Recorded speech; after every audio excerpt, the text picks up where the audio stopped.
Well, hello and welcome once again to the DCL Podcast, where we're inviting you to sit back, relax, and we'll be on our way shortly.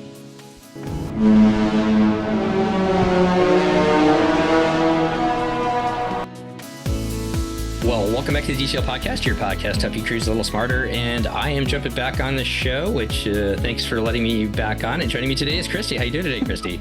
Good. I love that you're like the guest host and yet you're hosting. Thank you for that, by the way. Well, as we were talking about it, you were doing all the parenting this week, although with Blake, I don't think that that's really that difficult, is it? He isn't difficult, but he has to eat and he has to like get driven to school and he has all the things that have to, and the backpack has to be loaded and all this stuff. It's just, and work has been so busy, but it's fine. Everything's fine. And Moonlight Magic was busy, and I saw you and Amber, so great picture of the two of you. Had so much fun at Moonlight. Moonlight Magic was good last night. So like possibly the best of them. Really, really, really good night at Epcot. It's a benefit for Disney Vacation Club members. If you can get a spot, highly recommend if it works out for your trip. They are so much fun. Okay, just touch on it real quick. I don't want to go off on too much of a tangent because we've got a really amazing guest that we have back on the show today. But what makes it good? Is it less crowds or? Oh, yeah. So way less crowds. Like all the rides were walk-ons and then or close to walk-ons. And even Guardians was like a 25-minute wait at one point last night. And they include ice cream. You get 3 snack vouchers, which if it is a place with a food booth, it can be used at a food booth. So like there was an item that was like $10 at one of the Festival of the Arts booths that it could be used on. And it's included if you can get a ticket in your membership. So it's kind of fun because Disney Vacation Club takes it over. And so they have like a DJ, they put like special lights up. There was a fireworks show that didn't have music, but just a ton of fireworks.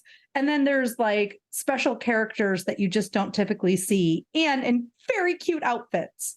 So, and then there's ice cream, snacks included as well. Well, with that, I'm glad you guys had a good time last night. But let's turn into today's topic. Let's talk about another aspect of the Disney company, near and dear to our hearts, Disney Cruise Line, which, like Epcot, allows you to transition around different countries, see different cultures, just like World Showcase, but also celebrates the future as they are adding 3 new ships. 2 of them are, one of them is already here, 2 more to come. But they also celebrate their past, the 25th that they had just this last summer. And to do that, we're excited to bring back to the show. He was with us on episode 394, where he discussed his latest book, A Century of Powerful Disney Insights, Volume 1, 1923 to 1973, The Walt and Roy Disney Years. I love that book. Welcome back to the show, Mr. Jeff Coburn. Hey, thank you. Thank you for having me. I am so casual today. I hope you notice I'm wearing my Castaway Key, favorite Castaway Key t-shirt. Actually, somebody stole that from my locker at the gym, but stole the whole bag with the shirt in it. So I bought 2 of them on my last trip to the cruise line. And if you're going to talk about Midnight Madness, I'm going to talk about having just gone over to the Magic Kingdom to see the last day of the Country Bear Jamboree and stacked full of people. I had never seen so many excited, thrilled people who love the Country Bear Jamboree like I did. I sat through several showings, and it was just so fun to see people who I guess I'm not the only one who knows all the lyrics to the show. And I've been in cold weather on Western Washington doing business all week. So I had to wear something really so nice back here. Oh, isn't it, Christy? Gorgeous this week. This week has been the reason people spend their winters in Florida. Yes. So anyway, I'm thrilled to be back with the 2 of you. Well, we're glad to have you back as well. And thanks for touching on the weather, because I know Joe Chung over from Disney Deciphered likes to get a weather report from us on every podcast. So thanks for touching on that. I'm glad it's nice down in Florida. For those who did not listen to episode 394, just another quick background about yourself, Jeff. You're a fellow podcaster, the host of the Disney Insights podcast. I really enjoy the guests that you have on and the insights that you bring. Will you be doing one on the Country Bear Jamboree, perchance? I did. So you're behind a couple, because I did that just I think 2 podcasts ago. So we love the Country Bear Jamboree, and yes, it is a faithful homage to. Have you ever seen it? Have you guys been to Tokyo Disney? No. Oh, you haven't lived until you've seen the Country Bear Jamboree in Japanese. That's just the height of all things. So, and they love the merchandise. They love the Country Bear Jamboree more than we do. Huh. And that should put all of us Americans to shame. Will they be changing the Country Bear Jamboree over in Tokyo? I don't even know. I pray not. Okay, so kind of like soaring over California, there may be a place that you can actually go back and see the original. Well, let's jump into today's topic. We are going to talk a little history of Disney Cruise Line and what makes Disney Cruise Line special. And I thought, Jeff, you put together a really good summary that you kind of sent out to Christy and I, and you're you're a much better writer and prolific talker than I am. But I'm going to read this. Basically, that what we're going to talk about and focus on a little bit is Disney Cruise Line has emerged as a unique in the cruise ship industry, not just because it comes with a famous mouse, but because it creates a world-class experience unique from all others. We look at how this has come to happen and the reasons why so many sign aboard again and again. Christy, I know that you're Pearl, so you have definitely signed up. I'm slowly making I am my not way there. yet Pearl, but I will be very soon. Okay, I thought you were so jealous. When you look at the high level of service, the technological innovation, and the attention to detail, you see an experience that is truly the best at Disney. Moreover, whether you run a service organization or you're trying to set yourself apart in your industry, we look at the lessons that you as a leader can apply to your own life work. So we're going to talk a little bit about Disney. Jeff, you run a consulting business where, as a former cast member who worked with the Disney Institute, you help bring these best practices for other companies and also government agencies to help them better themselves. But I think bringing you on to talk about how Disney Cruise Line does it, and still continues to do it, and how they built it would be a great topic. So thank you for joining us. No, the timing could be better because we are 4 days. We are 4 wake-ups, according to my older autistic son, from going on our next Disney hotel boat experience. We're heading, that's what he calls it. He calls it Disney hotel boat. I don't know if I told you that story, but the first time we ever took him on a cruise, he didn't seem to want, he loves staying in hotels, but we mentioned doing a cruise or going on a boat. He's like, no boat, no boat. And we had booked it in Miami at the terminal down there. Literally, I slowed down the car and threw my family out of the car and then sped up to go to the park. But fearful he would not actually go on the thing. He's loved it ever since. And so he's always asking, when can we go on the Disney hotel boat? And, oh my God, I love that name. And so we are going on the Disney Dream midweek next week. And he's so excited about it. And so doing this has just made me all excited about going on that cruise. But you mentioned, when the Disney cruise, when the first ships, the Wonder and the Magic and the Wonder first came out was at the time I was with the Walt Disney Company. And so I just have a lot of memories of thinking about how did we get ourselves into this business? This doesn't even make sense, that we're doing cruise ships. And by the way, I don't know if you remember, but the Magic was supposed to open or launch or whatever you call it, its first sailing in the same month as Disney's Animal Kingdom sailed. And they fell behind on their deadlines. And then they fell behind on their deadlines a second time. I think it was like June, but they lost a bunch of sailings, like 25 sailings by the time they finally got up. And of course, who cares anymore? This is just past history. But it really comes to allow you to pause to think, how did we get in this business? And in the book you talked about 100 years, one of my chapters talks about the Disneyland Hotel out in California and how Walt not only didn't have the money to build a hotel adjacent to Disneyland, I don't think he saw, well, I think everybody at that time was wondering, what are you doing in a park business? Because we're in the entertainment business. And yet Walt had enough vision to go from entertainment to park. He got somebody else to build a hotel, even gave him the license to use the word Disneyland Hotel anywhere he built a hotel, which he had built other hotels. But anyway, that experience kind of launched Disney to thinking, okay, people think that Disneyland Hotel belongs to us and it's nothing to do with us. Could we do a hotel? And that evolved toward Walt Disney World, where we moved from park to being a resort. And that involved U.S. Steel. But then Roy, and I talk about this in the book, bought up U.S. Steel just after they opened and took over the resort business. Had any of you heard of what's called the Celebrity Sports Center? Have you ever heard that? No. So Disney at one point bought a big recreational center in Denver, Colorado, or became a predominant shareholder in that. And it was just one of many things that they did to better understand the resort business. So Disney went from entertainment to park, from park to resort.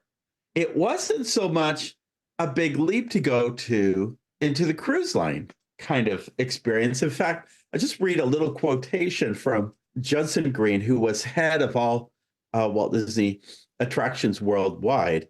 In his quotation, he said, quote, "A cruise line is a natural extension of our business," insists Judson Green, the president of Walt Disney Attractions, recognized for a sharp analytical mind. Oh, he did. A clear, binocular view of the company's future. This former CPA had been eyeing a Disney-owned cruise business as a logical expansion of the resort business. In 1993, we woke up and realized we knew how to cruise from a functional point of view in respect to hotel, food, entertainment, and merchandise, beverage, and worldwide sales. If you think about all the disciplines reflected on board a ship, we had them all except for one, the ability to drive a ship. And that we could acquire. Our core competency is guest satisfaction. It's something we realize could easily be transferred to the high seas. And of course, now they dabbled in this because they got involved they actually got involved in providing travel sales and partnering in providing land sea sail combinations with travel agencies and so forth, and with other cruise ships. The biggest of these being Premier Cruises, the big red boat. And I think you did that, Christy, didn't you, at one point? I did. It was my first cruise. What do you remember of that? I don't remember a ton. We had an inside cabin. So we had twin beds where they were upper and lower. So like my parents each had like their own half of a twin bed. And then I remember getting dressed up for our fancy prime rib dinner. We went on a 3-night cruise, and it seems my mom tells me that I fell asleep in my plate and then I could not wake up for my prime rib dinner. And then I also remember there was a midnight buffet, because remember those were big back then in the 80s and 90s. Yeah. So we had a midnight buffet, but they tried to wake me up for like 15 minutes. Christy, wake up. And I was asleep. That was back when I could sleep. So those days are over, unfortunately. And then I remember dancing with my dad on the deck.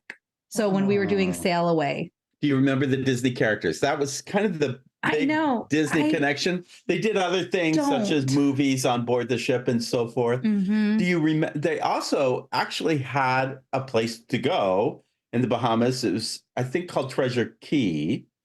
And they would actually have Captain Hook and Mr. Smee out there doing different activities with the kids and so forth. So they were able to kind of, in that partnership, not only see the receptivity of Disney experiences on board a ship, they also saw the receptivity of guests and whether they would purchase a land sea. And for Disney, It wasn't just about doing a cruise ship. It was about incrementing the sales of staying at Walt Disney World. That was pivotal. In fact, Disney has always, what I call, followed the sea. In Florida, Dick Nunes always saw that the biggest competition for Walt Disney World was the beach. And of course, his legendary, most people know how he wanted to do a wave pool from the beginning. And he built that wave machine out in the middle of Seven Seas Lagoon, facing toward Disney's Polynesian Resort. And that was a mess because it took all the white sand that they dug up and then put on the beach and wiped away the white sand. And it wasn't reliable. And so they kept working it. And that kind of played into river country. And then it played into Typhoon Lagoon with its massive. To me, I would tell people for years, if you want a vacation from your vacation, go to Typhoon Lagoon. Well, now I tell them, if you want a vacation from your vacation, go on a Disney cruise ship. After you spend time at the parks, I actually like it in that order. But yeah, it isn't such a. I mean, they really kind of went from pools to Seven Seas Lagoon to water parks to to the ocean. And it was a natural thing that they kind of evolved to as they address their competition. So the first question I would ask, and again, these are questions for anyone looking at their own lives, looking at their business, looking at the organization they're involved in, how do you evolve in bringing your strengths to the table? That has always been a theme throughout Disney's experience, from animation to film, film to television, television to parks, parks to resorts, resorts to the sea. And it's just a natural extension of all of those things. And it doesn't surprise me at all to see that movement. And I think if you think about your own strengths, how can you then take them and move them in different directions and evolve them in your own experience? So I think that's kind of the first thing I would kind of bring out about what makes the Disney Cruise Line so unique. And in fact, going further to what sets the experience world-class, if you look at a number of things that have occurred on the ship, there are concepts that have played out in their own delivery of the customer experience. So one of the things we would teach at Disney is that if you are staying on property, you're probably going to have somewhere in any given day about 80, 85 different moments with a Disney cast member. Most of those are transactional moments. Most of those are, okay, watch your step, or how many in your party, or that'll be 1080, or, next person, please. What sets the experience apart is not transactional moments, but interactive moments. I think one of the brilliant aspects of the Disney experience is how cast members are so good at interacting with their guests. Cast members, crew members are so good at interacting with the guests. They're the best of the best. Mm-hmm. And they are the highest caliber. And honestly, Disney crew members that I've talked to, they talk very much about how they see themselves above and apart from even Disney cast members back on land.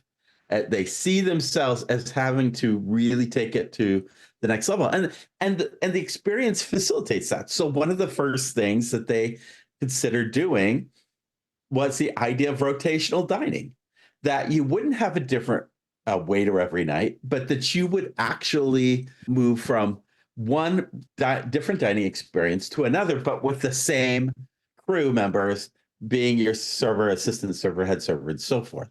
I also think, and I stay in a lot of hotels. I mean, I am like forever with Marriott, but I can't tell you anybody I ever met who took care of my hotel room. But your stateroom host, it becomes a very one-on-one experience as you go through, and they're very good. I noticed mine really was very astute at knowing what I liked and what I didn't like throughout the experience, which brings me to another concept that I think makes Disney distinct and world-class. You've heard the term VIP, which is very important person, but at Disney, we talk about it as a very individual person. Mm-hmm. And providing something for everyone. And man, there is just something really clever about how a Disney Cruise Line does something for everyone. I mean, it begins with some very simple notions like children's pools and family pools and adult pool areas, or family beaches and adult beaches, or children's clubs and adult clubs and spas. Also, the fact that they saw this as needing to really reach out to the family audience. So rooms from the beginning were at, I think, 20% larger than typical cruise ships of that time. And that the idea of providing a family dining experience, but still upscale dining experiences in terms of Apollo and Remy and so forth. These are the kinds of things where it's something for everyone. And I'm just going to ask you guys, really be honest, and let's pretend your families aren't listening. Do you prefer kind of doing your own adult thing, or do you enjoy most of the family moments? So I guess I'm going to start by answering this. I have the youngest kid in this group, and well, at least Steve and I.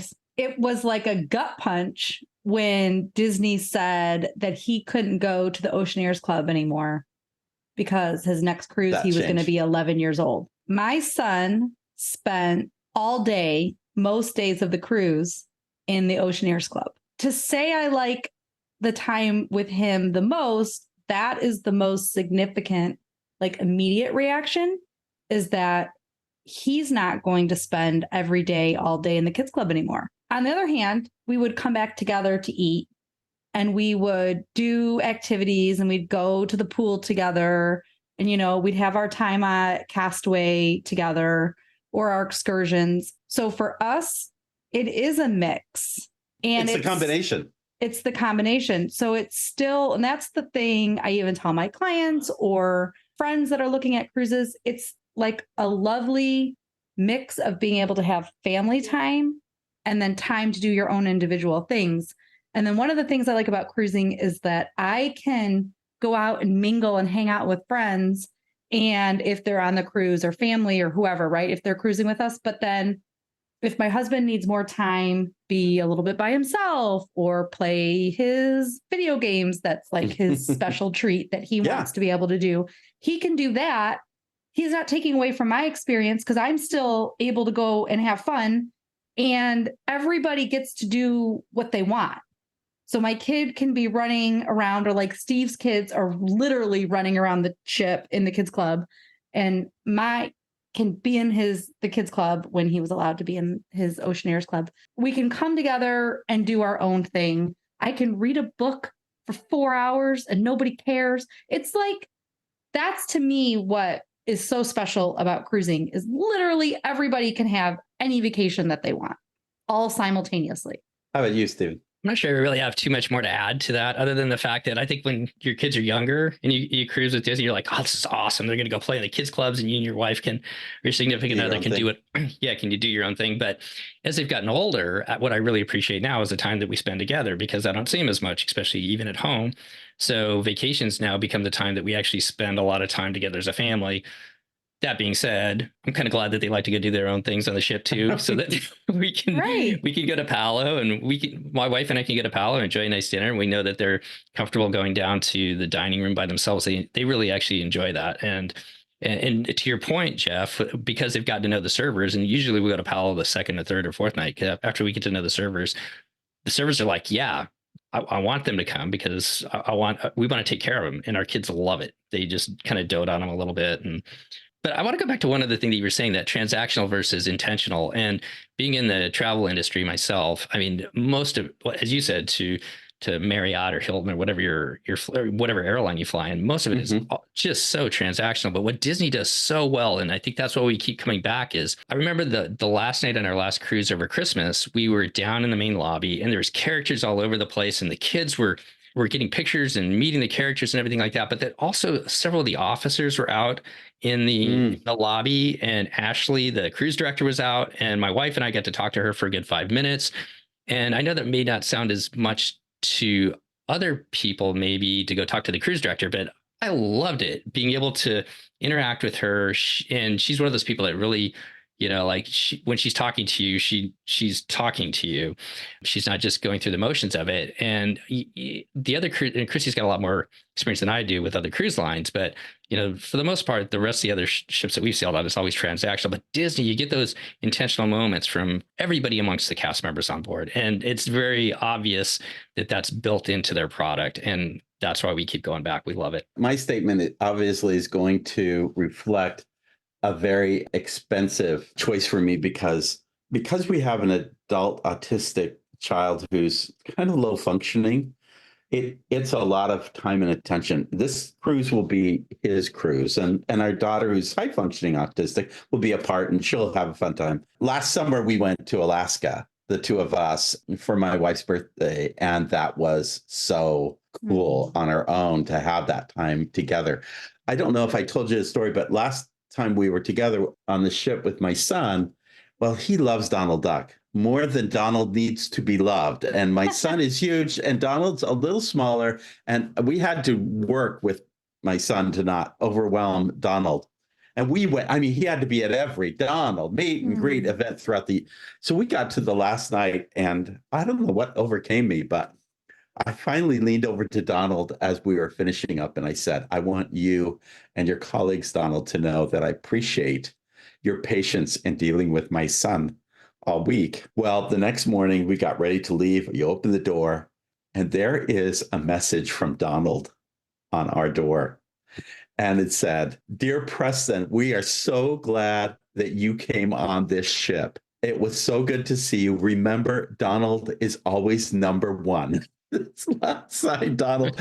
And I just wanted to melt right then and there. Yeah. I got to tell you, which kind of ties to the other thing I'm going to say, which is what makes Disney distinct and world class is that they think about the experience from beginning to end. Mm-hmm. And I say it because there is something, and I've been to the other terminals, but arriving to the Port Canaveral terminal, we're so excited because we're going to be at the Fort Lauderdale new terminal, which has that same, it'll be interesting to see how the two compare to each other or are similar. But from the Disney terminal to the fireworks to a note from Donald at the end, it is just this thread of excellence where they continually to think about how to make it world class.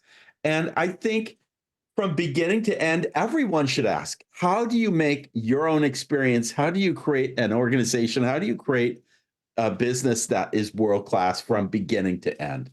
What does that look like to you? It's first, how do you evolve to bring those strengths to the table? Second is, how do you create that world class experience? The third is that Disney is unique. Everybody, if you're not in business if you don't use technology. But what makes world-class organizations successful is that they are not only high-tech, but they are high-touch. And the moments Disney takes technology to make it more, because again, what we've done, for instance, if you take mobile ordering, mobile order has just created it's a time savings. And it really was a transactional thing to sit in front of a register and say, I think I'll have 2 cheeseburgers in it. So that was a high tech, but it becomes a question of how do you make it high touch? When Disney chose to put magical portholes in inside staterooms, they could have done any number of things to lighten up the look, to even just simply put a camera on a screen. But no, they took it and made it magical. I have always loved the animator's palette. I love actually the first restaurants because just the idea that we go from black and white to color and that the costumes of the crew members change through and the colors change and you see these films come to life on the screen. That alone is amazing. Turtle Talk with Crush. Actually, I've been there, done that with Turtle Talk, but that's because I live here.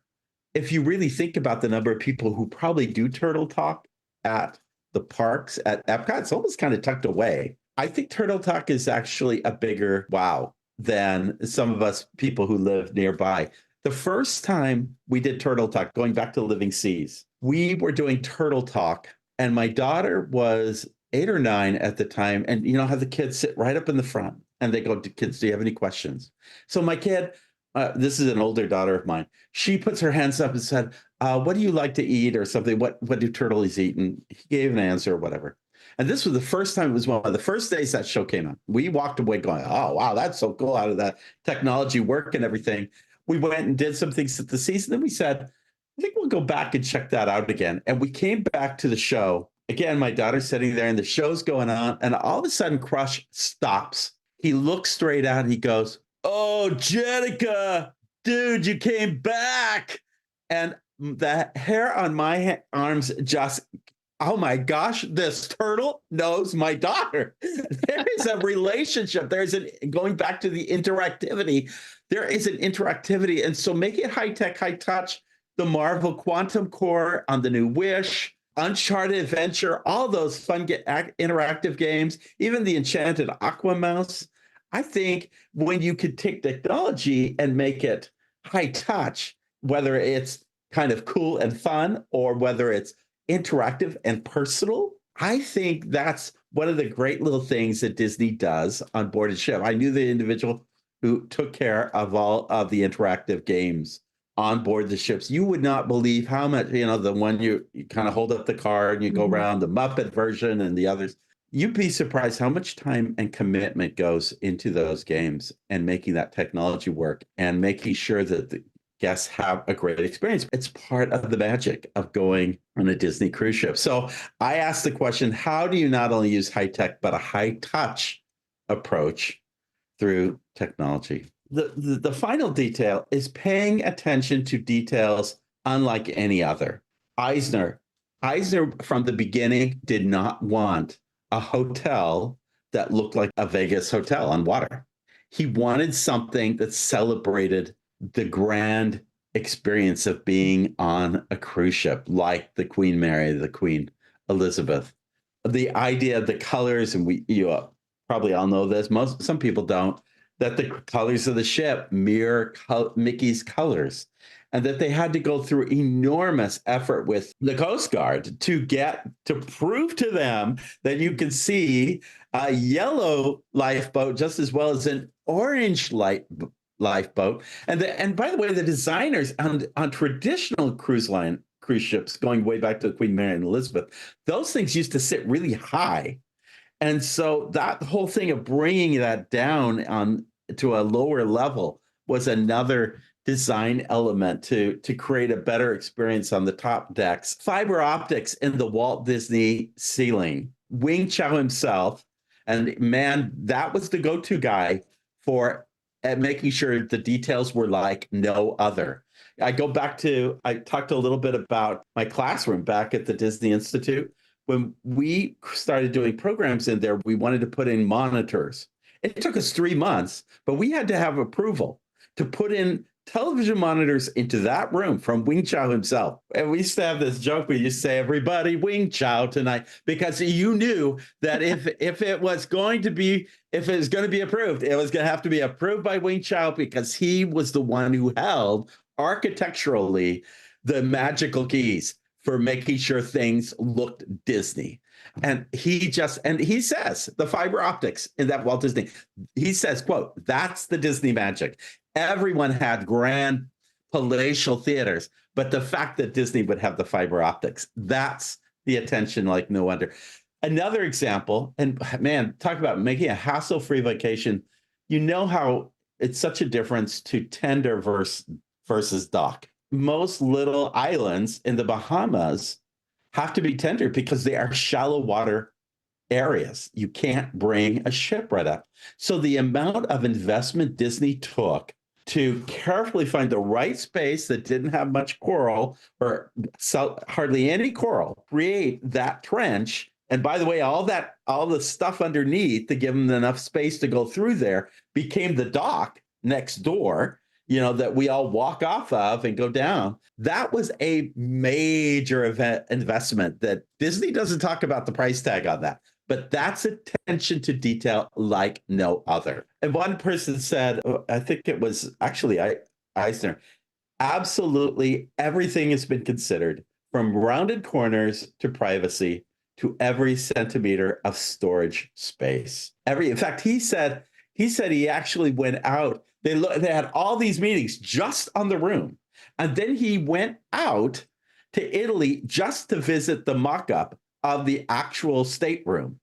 I don't know if you knew this, but behind Disney's Caribbean Beach Resort, every hotel that was built, especially during the 90s, they would do a mock-up of the room back a house behind Caribbean Beach. It was said that Eisner actually would come out and stay the night in these rooms to check them out. I don't know whether he really truly did, but I have been to these mock-ups, and they were very true. From exterior to interior to the tiles inside, everything was mocked up. That's the attention to detail that Disney pays attention to, just unlike any other. And it shows up again and again on the Disney Cruise Line. Do we think they still do that? Christy. Because, Steve, you know what I think of? What's that? The Polynesian. You remember my rant about the lack of drawer space? Yeah. And honestly, so when would that have been? Like in the 2000s for sure, right? Where they made the DVC room so late, not that long ago. And I'm like, there's no way anybody tested this room and ever stayed here for any length of time before they made more, because there's nowhere to put any of your stuff. I mean, if you have a family, you really have nowhere to put any of your stuff. Which is my only major complaint with the Polynesian DVC room, is that there's nowhere to put as our listeners will recall, you're saying it with me, there's nowhere to put your underwear in this room. That's an interesting notion. It's interesting because Disney Golden Oak, they actually had a very similar thing, not in terms of the interiors, because every house is different at Golden Oak, but all their finished exteriors and color patterns were done. Ratatouille did the same thing on all of its exterior finish patterns. One of the things that Imagineering prizes in the last couple of years is the idea that they can, create the cave where they can go in and actually see things virtually. But yeah, can you put your luggage in the cave? Well, and that's the thing. And even with the Disney Wish, where do you put your clothes? So when we go on the treasure and they have only 3 shelves that are pretty high, and people are going to be on a cruise for a week. So it's different when you're only putting stuff on a cruise for 4 nights and for 3 nights. But now you need to put things for a family in a room for a week. And we know that there are no major changes between ships 1 and 2 when new ships come out.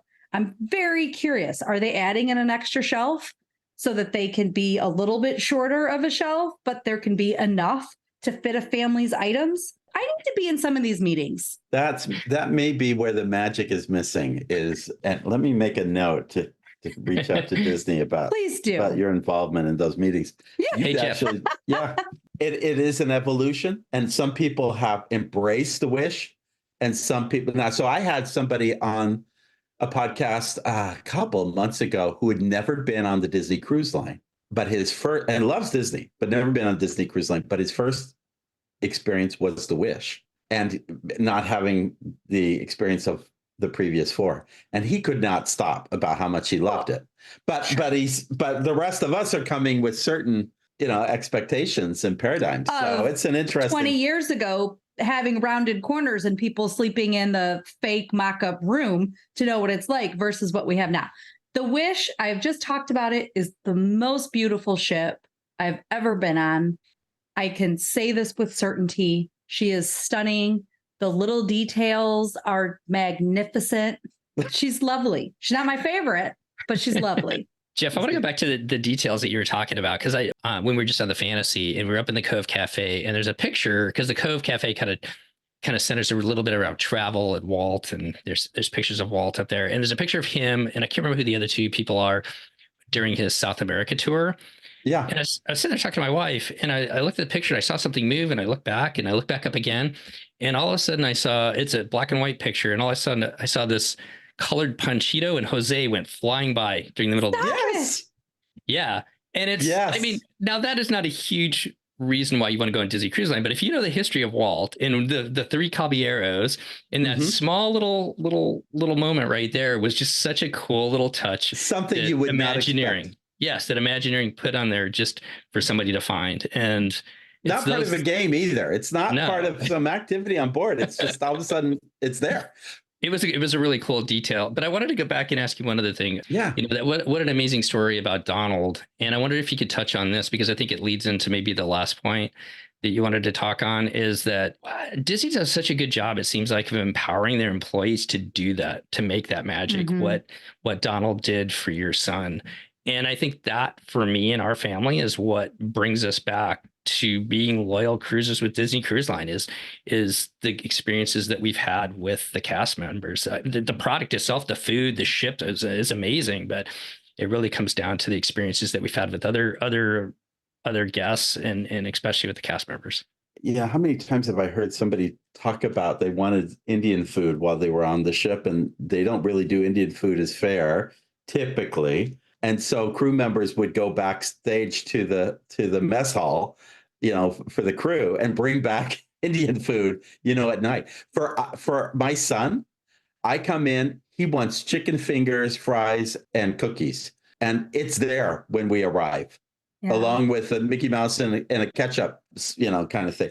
And it's already sitting there. So it can be just the littlest things that can make that difference. My in-laws were traditional travelers. I mean, they were children of the Depression. They did not spend money on things.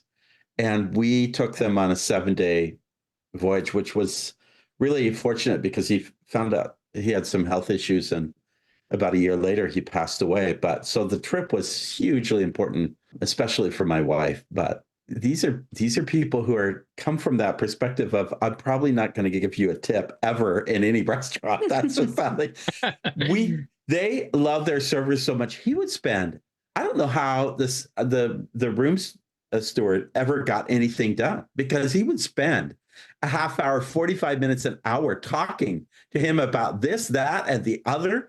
And it would go on and on and on. And at the end, they came to us and said, we really want to leave some additional gratuities for these, especially the one that I think he's going to have a kid really soon. We need to, he had gone through this whole thing. And I just thought, how interesting. And yes, there are these little details that you and I, because we're kind of experts on this, we kind of see, and it kind of drives us crazy. But for those who come, it seems to work because they keep booking the thing and they keep coming back to the thing, and they're able to charge a premium because people are booking. If they weren't booking, things would really go south on the cost. In fact, this thing on Bloomberg I saw, which is a couple of years old, they said industry insiders estimate about a fifth of adult passengers come on board the Disney ships without children, and that they are growing presence. Even if kids grew up sailing with the company, have yet to get their first job out of college. So why do grown-ups have such a soft spot for Disney Cruise Line? Quality. Quality is there. The food, the cleanliness, said John, the crew, they are so friendly. I think maybe you guys were out there cruising when COVID was coming to an end. Remember how there was like someone attending to every public restroom nonstop. Everything was so clean, still so clean. I have this picture of my head server, and he's got all these, the big serving spoons and tongs. I go, what are you doing with all those? He goes, within every 20 or 30 minutes, we change them all out. This was even before COVID. He goes, we change these out every 20, 30 minutes because we know that's where bacteria begins. And so they are constantly changing those out to make sure that they are as clean as possible. Plus, and that's already after everybody's cleaned their hands before they come in to the restaurant. So it's those kinds of things that people go for. And it's created a loyalty. Christy, you said you're coming toward Pearl. I just reached Platinum, and I thought I was special until I talked to you. And now I feel you are really special. Like I've got to go. I just got to get on more ships. You just have to do. Maybe I'm just competitive. I've just got to get on a few more. How many have you known individuals? I've read about individuals who have done over 100 cruises. Yeah, that's fabulous.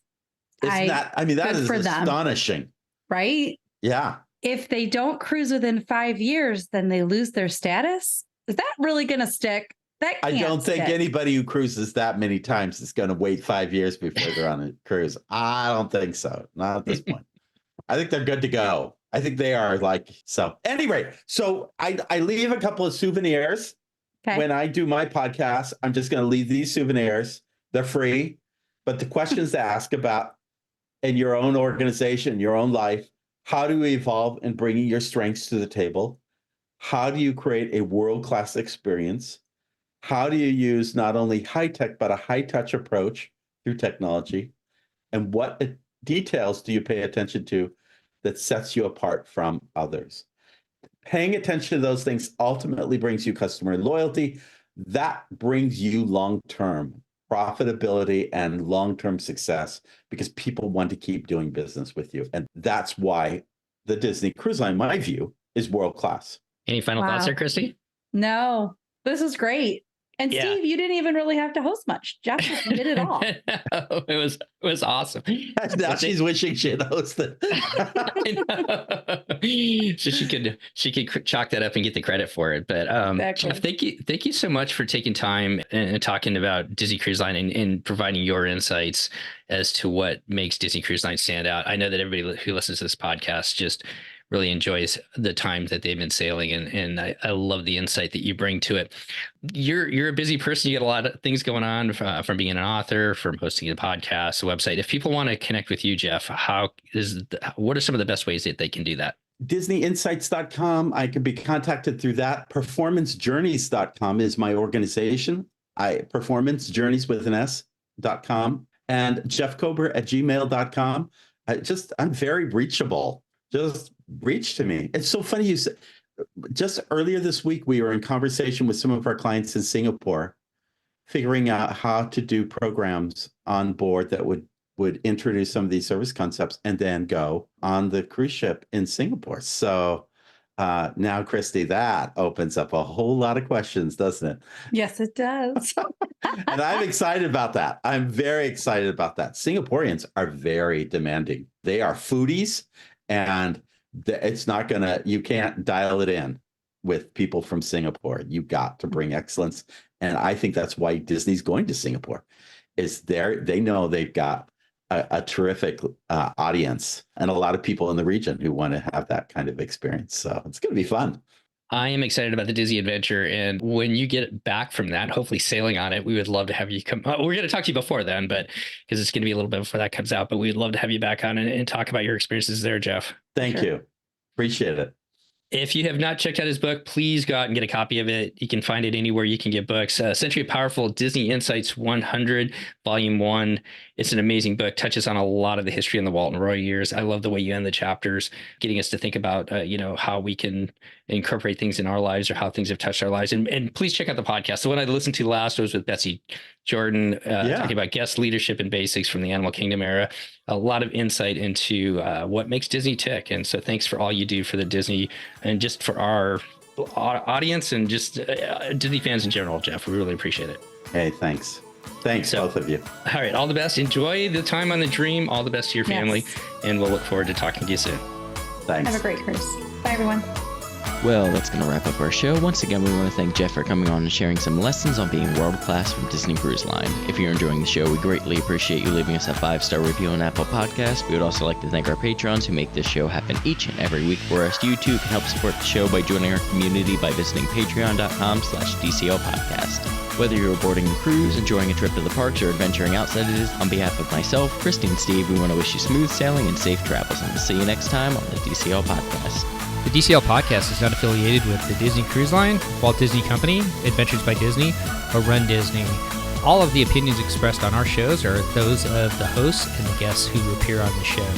If you have any questions about any of these products, please contact the Walt Disney Company.